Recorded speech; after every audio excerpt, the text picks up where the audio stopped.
أهلا بيكم معانا النهاردة في مناقشة جديدة.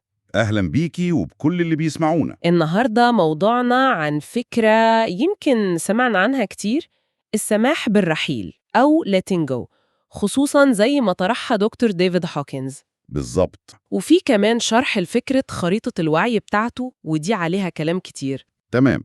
يعني هدفنا نفهم الفكرة نفسها، إزاي ممكن نطبقها، إيه فوائدها المحتملة.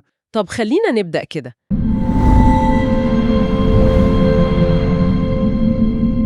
أهلا بيكم. هنتكلم النهاردة عن كتاب عمل ضجة كبيرة وعمل جدل أكبر في عالم تطوير الذات، كتاب السماح بالرحيل للدكتور ديفيد هوكنز. اللي بيميز الكتاب ده هو إنه بيقدم أداة تبان بسيطة جدا، لكن الأساس الفكري اللي وراها لا، ده قصة تانية خالص. الكتاب بيبدأ بمقولة، يعني مقولة قوية جدا. هوكنز هنا بيقول إن تغيير العالم مش هيجي من اللي بنقوله أو بنعمله، لا، ده نتيجة لإحنا بقينا مين. يعني إيه كلام ده؟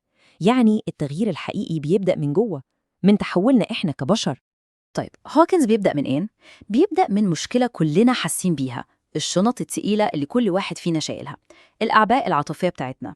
هو بيقول إن الطريقة اللي معظمنا بيتعامل بيها مع مشاعره السلبية مش بس غلط، دي بتأذينا على المدى الطويل. هو بيلخص الطرق دي في 3.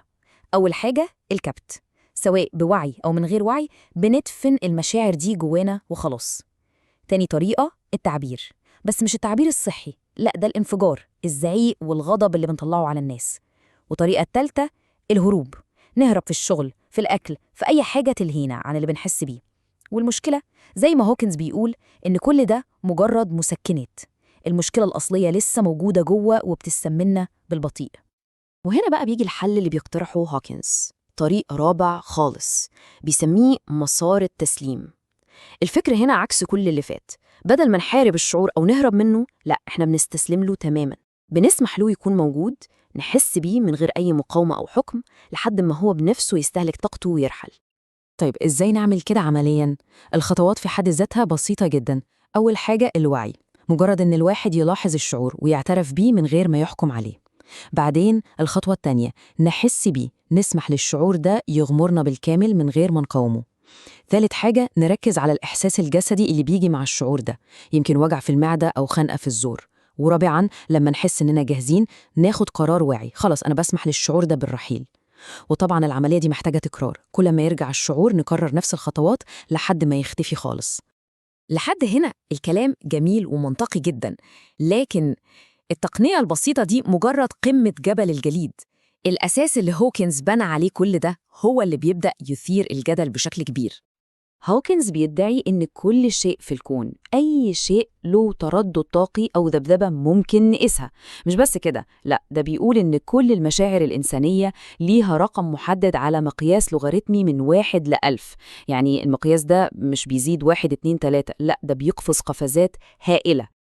الخريطة دي سماها خريطة الوعي. شوفوا كده على الأرقام، مشاعر زي العار بتاخد رقم 20، الإحساس بالذنب 30، الخوف 100. وفجأة بنلاقي قفزات ضخمة لما نوصل للمشاعر الإيجابية، الحب عند 500، السلام عند 600، والتنوير فوق 700. النقطة المحورية عند هوكنز هي رقم 200، مستوى الشجاعة. هو بيعتبره الخط الفاصل اللي بنعدي منه من السلبية للإيجابية. وهنا بقى الموضوع بياخد منحنى غريب جدا. هوكنز ما اكتفاش بالمشاعر، لا، ده عمل معايرة لكل حاجة تقريبا. يعني مثلا بيقول إن خرخرة القطة ترددها 500 نفس تردد الحب، وإن 78% من سكان العالم وعيهم تحت مستوى 200. والمفاجأة الأكبر، كتبه هو شخصيا ترددها بيتراوح بين 850 و 999 ونص. طبعا دي استنتاجات، يعني بتخلي أي حد يشك في الموضوع كله. وهنا بالظبط بنوصل لنقطة الصدام الكبيرة، الصدام بين أفكار هوكنز وبين جدار العلم والمنطق. طبعاً أول سؤال بيخطر على بال أي حد بيفكر بشكل علمي، الأرقام دي جت منين؟ إزاي تم اختبارها وإثباتها؟ إيه هي المنهجية العلمية اللي اتبعت؟ الفكرة الأساسية كلها، فكرة الطاقة الاهتزازية دي، هي نقطة الخلاف المحورية. النقاد بيقولوا إن الكلام ده مش علمي بالمرة، بيصنفوه تحت مصطلح وو، اللي هو يعني كلام أقرب للدجل والخيال العلمي. بيشبهوه بكتب زي السر وقانون الجذب اللي المجتمع العلمي بيرفضها تماماً. الأسوأ من كده إن هوكنز كان دايماً بيرمي مصطلحات علمية كبيرة زي فيزياء الكم المتقدمة عشان يدي مصداقية لكلامه. لكن النقاد بيقولوا إنه طبعاً عمره ما قدم أي دليل أو مرجع علمي واحد يدعم الادعاءات دي، وده اللي بيعتبروه إهانة للعلم، خصوصاً إن الكلام ده طالع من شخص المفروض إنه عنده تدريب علمي حقيقي. باختصار، النقاد شايفين إن شغل هوكنز بيرتكب اللي بيسموه الخطايا الكبرى للعالم. يعني إيه؟ يعني إنه بيخلط بين الارتباط والسببية، بيقدم آراء شخصية على إنها حقائق موضوعية، بيعمم نتائج من غير أي دليل، والأهم من كل ده بيقدم ادعاءات مستحيل نثبت إنها غلط، وده عكس أساس المنهج العلمي. طيب، ده بيوصلنا لنقطة محيرة جداً وصراع حقيقي. هل ممكن الأداة نفسها تكون مفيدة حتى لو النظرية اللي اتبنت عليها كلها كلام فاضي؟ وهنا بنشوف انقسام واضح في الآراء. في ناس كتير بتقول إن تقنية السماح بالرحيل كأداة عملية فعلاً حررتهم وساعدتهم نفسياً، ومن الناحية التانية النقاد شايفين إن الكتاب ككل مليان ادعاءات غير علمية وكلام أقرب للأساطير، وفي سوء فهم كبير للطبوعة البشرية. في الآخر الموضوع ده بيفتح سؤال أكبر بكتير. هل فعلاً نقدر نفصل بين الأداة المفيدة وبين الأيديولوجية المشكوك فيها اللي جاية معاها؟ ده سؤال بيحطنا قدام الخط الرفيع جداً اللي بيفصل بين المساعدة الذاتية الحقيقية والعلم الزائف، والحكم في النهاية متروك لكل واحد فينا.